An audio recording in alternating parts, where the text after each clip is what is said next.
All right, hey everybody, back with another news feed here for you. This one right here, Toyota dealer offers GR Corolla at invoice price. Is this the new normal? I'm not going to spend any time on this article, but I thought it was interesting considering that we now are seeing these things offered to be low, which has never been done in history. Okay, 41,000 is in the MSRP is 42. These are usually a highly marked up vehicle for this GR Corolla, this little racy hot hatch. But we do know that two of them have caught on fire in the last couple of weeks, and those ones that caught on fire have like I said, Toyota didn't stand behind them on warranty. Now all of a sudden they're coming in below MSRP trying to move them. Found it pretty interesting. Here it is if you want to read the article. We are not staying on this, but I found that very interesting. Toyota screws their customers over, and all of a sudden they're one of their hottest selling little race cars that they could always get above MSRP at the dealerships for now has to be under MSRP and is actually coming in at invoice. Pretty crazy how that works out. And then another Toyota thing here. We got a lot of Toyota stuff in this one. This list cracks me up, okay? 10 models of Toyota that make a case for Toyota's bulletproof reliability, okay? So 10 Toyota vehicles that throughout history prove that it's reliable, okay? They prove that Toyota is one of the most reliable vehicles out there. Well, let's see what we got. Okay, let's see what, according to Top Speed, they come in at. Does it say where this list came from? Because it's got to be Top Speed's list. So let's see what they say are the 10 models that make Toyota bulletproof reliable. Okay, well, we got a Prius coming in at number 10. Okay, 2020 Prius. We got a 2020 RAV4. Okay, with a reliability score of 76 out of 100. Okay, we have a Toyota Sequoia. Okay, these are all great vehicles. I'm not knocking any of them, but I find this list interesting. Number 7, Toyota Tundra. Of course, it's bulletproof. Okay, it's the Tundra.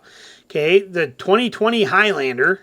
Okay, apparently that's more reliable than a Tundra. I don't think so, but anyway, so I don't believe this Tundra should be up this high on the list, but whatever they say. Okay, so the number 6 is there. Number 5, the Tacoma. Okay, again, they're saying 2022. Obviously, it's a great one. Tundra should be right here with it. Okay, we go to number 4, the Corolla. Given. Okay, it's like their longest lasting car there is. Okay, I'll buy that. I'm understanding that. Avalon, it's basically the same thing anyway. Who cares? Okay, it's the same thing. But now we're getting down to the top 3. We're down in the top 3. Okay. Let that sink in. There's a special vehicle on here that many of you guys own, that I own personally, that we know is one of the most bulletproof vehicles made in the whole entire country, period. And we're in the top 3. Let's see.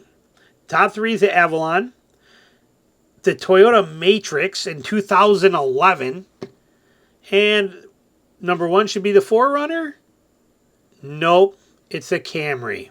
So according to this list by Top Speed, these are the top 10 vehicles that prove Toyota's overall brand reliability. And yet somehow a 4Runner, I don't care if it's 4th gen, 3rd gen, 4th gen, or 5th gen, somehow a 4Runner did not make the top 10. Take away from that what you want. Use it any way you want to. Moving on from there, here we go. This one I found interesting. J.D. Power study about it finds a growing frustration with advanced tech in vehicles. Okay, this is J.D. Power's 2024 U.S. Tech Experience Index study. Okay, so this is a study about how people feel about the tech that's in their vehicles. This year's study makes it clear that owners find some technologies of little use and or continually are annoying. Okay, it says right here that users experience benchmarking in technology at J.D. Power's chief in statement among the later group in hands-on driving assistance. Its perceived usefulness score of 7.6 out of a 10-point scale makes tech one of the lowest rating advanced driver assistance systems in the survey. Surprisingly, hands-free versions of tech only scored slightly higher at 7.98. J.D. Powers notes, however, most users appreciate features like that directly address specific concerns, such as visual blind spot while backing up, that kind of thing, your backup cameras, your blind spot monitoring, things of that nature. But all the rest of this tech, people don't want it. Okay, passenger side infotainment screens were another unappreciated development. J.D. Power speculated that perhaps the tech is viewed more favorably if it was used more often. It says only 10% of vehicles have an occupant in the front passenger seat daily. Further, the firm notes that these displays complicate delivery of the vehicle. It's difficult for dealers to teach new owners how to use a primary infotainment screen, let alone a second one. Okay. Facial recognition, fingerprint readers, gesture controls were all criticized. J.D. Powers says they failed to solve a problem where they didn't even know they had. I would agree. I didn't even know half that crap existed, and why in the hell would you want it? Doesn't make any sense, okay? The firm recorded 43.4 problems per 100 vehicles equipped with gesture control, and with 21% of owners saying that tech lacks functionality. So what brands rank best in tech? Basically, here they are. Okay, and this is out of a 1,000-point scale. Genesis wins at 588. You can look at the list here. We're going to move on to the next subject here in a second, but you can see what owners think of the tech in their vehicles on a scale out of 1,000 points.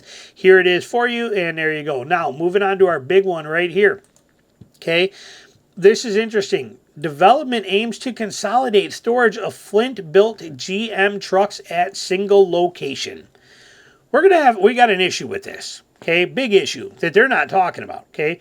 The same semiconductor shortage has shut down General Motors plants, is causing a logjam of Flint-backed trucks at Vinkin Field off of I-75. The Silverados and GMC Sierra pickups built at Flint Assembly are waiting for semiconductors, and the company says vehicles have been stored on the property east of I-75, north of Mount Morris Road. Okay, so General Motors may have found a single location to store thousands of its trucks from the Flint plant before they are sent to dealers. Okay, how many of them? 8,000 vehicles. Okay, they have 8,000 GM trucks that are sitting on a lot waiting on semiconductors, okay? How can we have a semiconductor shortage? This is not COVID. This is not pandemic related. How can we have 8,000 trucks that people have bought and paid for, or that dealers are waiting on, an allocation that are stuck sitting on a lot? Not 100 of them, not 1,000 of them, 8,000 of them sitting in a field rotting away as they're waiting on semiconductors to be finished. So then when those parts come in, they're individually taken from there and brought back to the factory, to the plant, where they are able to put these things in or whatever's got to be done. Then they have to do shipping stuff. I mean, is this for real? That we can still have this kind of an issue in 2024, almost 2025, really. I mean, 5 years later, and they're dealing with this crap to the tune of the fact that we got 8,000 trucks built that are probably I don't know if they're 2024s or 2025s, but we got 8,000 trucks stuck on 29 acres of land, sitting in there just rotting away, waiting on parts for them to get it here.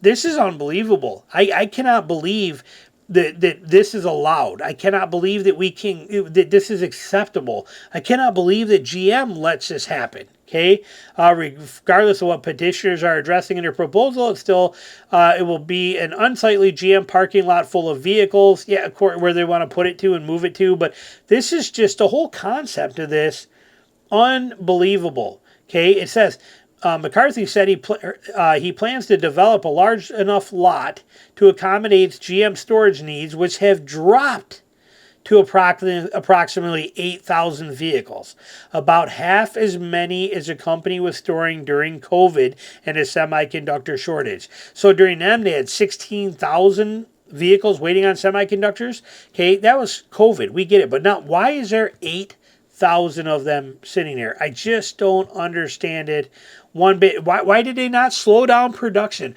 Why? So many whys. And I just don't understand it or get it. And it just doesn't make any sense to me. And we're coming into fall. They got 8,000 vehicles there. How long do you think that's going to take to move? Then they're going to sit there all winter long. Okay, tires rotting out. Things are, winter Michigan winters are not pleasant. Okay, and 8,000 vehicles sitting there because they can't get semiconductors. I don't know what to think of it. You tell me what you think. Talk to you guys soon.